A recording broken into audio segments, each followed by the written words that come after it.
L'Empire ottoman, c'est compliqué. Ici, les promesses lancées à tort et à travers durant la guerre mondiale, entre les accords de Sykes-Picot, la promesse de réaliser un foyer national juif et la promesse de créer un grand royaume arabe, ont créé un sac de nœuds inextricable qui n'a abouti qu'à une pile de frustration. La frustration de la France, qui se voit presque évincée du Moyen-Orient par le Royaume-Uni. La frustration des Arabes, qui se voient considérés comme négligeables, et dont le royaume arabe ne reste qu'un rêve. La frustration des Britanniques qui vont fatalement être évincés eux aussi, ne faisant, après la guerre, que miser sur les mauvais poulains. La frustration des Grecs, qui se voyaient déjà à Constantinople. La frustration des Arméniens, celle des Juifs, celle des Kurdes, celle des Italiens. Et la frustration des Turcs, humiliés par la défaite, et qui ne comptent pas en rester là.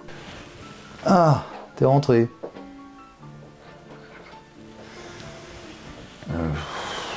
Je crois qu'elle m'en veut encore. J'en étais. Ah oui. Dès juin 1919, une première délégation turque, dirigée par le grand vizir Ahmet Ferit Pacha, s'était rendue à Paris, mais sans grand succès, puisqu'elle avait plaidé pour le statu quo d'avant-guerre. Comme si rien ne s'était passé. Évidemment, les Alliés trouvent cette demande inacceptable, voire ridicule. Et sous la pression des délégations britanniques et grecques, les Turcs retournent à Constantinople en juillet. Un an plus tard, le texte du traité de paix fut envoyé à Constantinople alors que la Turquie était divisée entre les partisans de Mustafa Kemal et les partisans du sultan Mehmet VI Vahidettin. Une nouvelle délégation, conduite cette fois par Ahmet Tevfik Pacha, ancien grand vizir ottoman en 1919 puis de 1918 à 1919 et même futur grand vizir, puisqu'il sera le dernier à accepter cette charge d'octobre 1920 à novembre 1922. Cette délégation de 32 personnes ne quitte Constantinople pour Versailles que le 1er mai 1920.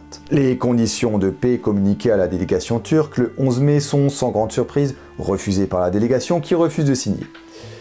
Mais elle finit par s'y résoudre le 22 juillet, poussée par le gouvernement ottoman. Alors, il y a deux nouveaux délégués qui ont été envoyés signer le traité de paix. Le général Mehmet Hadi Pacha et l'ancien ministre Riza Tevfik Bey. Ils mettent d'ailleurs plusieurs jours à rallier Paris.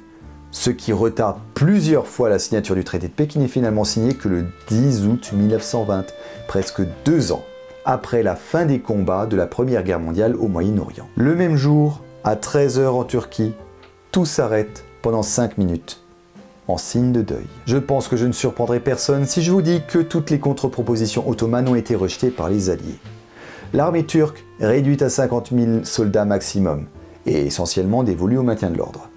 La conscription est interdite, la possession de blindés militaires est interdite, la possession d'une aviation militaire également interdite, les fortifications des détroits des Dardanelles et du Bosphore devaient être démantelées. La marine de guerre ottomane doit être réduite à 13 petits navires, le reste devant être livré aux puissances alliées, et ces sous-marins devant être détruits. La zone des détroits comprenant les détroits des Dardanelles, du Bosphore et la mer de Marmara deviennent des zones internationales qui sont occupées militairement par le Royaume-Uni, la France et l'Italie. Mais c'est clairement du point de vue territorial que l'Empire ottoman prend vraiment cher. L'Arabie, qui était en grande partie sous domination ottomane depuis le XVIIe siècle, se voit partagée entre le royaume du Hedjaz, qui devient indépendant, et les puissances coloniales de la France et du Royaume-Uni qui s'attribuent des territoires sous forme de mandats confiés par la Société des Nations. La France obtient la Syrie du Nord, quant au Royaume-Uni, il obtient la Jordanie et la Mésopotamie. Reste l'Anatolie. Une Arménie indépendante est créée dont il fut envisagé qu'elle devienne un mandat de la Société des Nations, mais cette fois confiée aux États-Unis. Cette proposition fut néanmoins déclinée par le Sénat américain en 1920. La Grèce, dans le prolongement de la trace occidentale obtenue sur la Bulgarie, obtient la trace orientale, mais sans Constantinople. Cependant, elle obtient la ville de Smyrne et son arrière-pays majoritairement peuplé de Grecs. L'Anatolie fut elle-même divisée en larges zones d'influence italienne, française et britannique, et l'on envisage également la formation d'un État kurde autonome, voire indépendant. Au total, ce traité est encore pire que celui signé par la Hongrie, puisque l'Empire ottoman est réduit à moins d'un quart de son territoire